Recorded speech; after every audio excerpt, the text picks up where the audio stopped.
iyak. Kaliit. Maliit siya, ma'am. Ilang kilo siya, ma'am?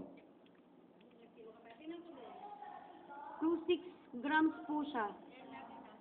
Talaga may nakalagay po lagi. Oh, pasok na doon, be. Huwag na iyak. Oh, huwag na iyak.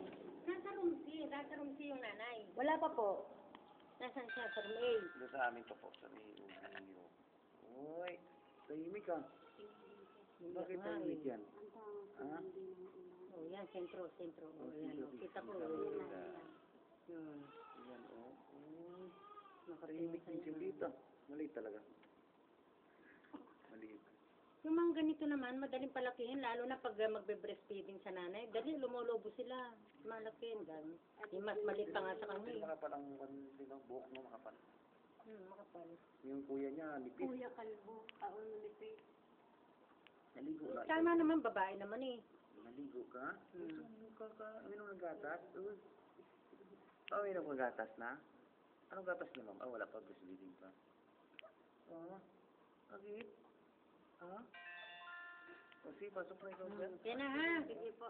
Pag okay na si mami, magtatabi na sila. Oo po. Bali, magsasabi din po kami dito pag okay na po siya. Oo. No? Tapos kami din tatawag doon. Kung okay na siya. Oo, pag ano na, talagang ano naman, kasi doon naman ina-allowed naman ng isang bantay, kaya pwede na siyang ilipat sa sea. No? Diba kasi yung banding nila pag agad nakatabi ang baby ng nanay. Buti okay lang siya. Wala naman siya. Ay, tahimik eh. Kanina iyak kang kinuha doon ah.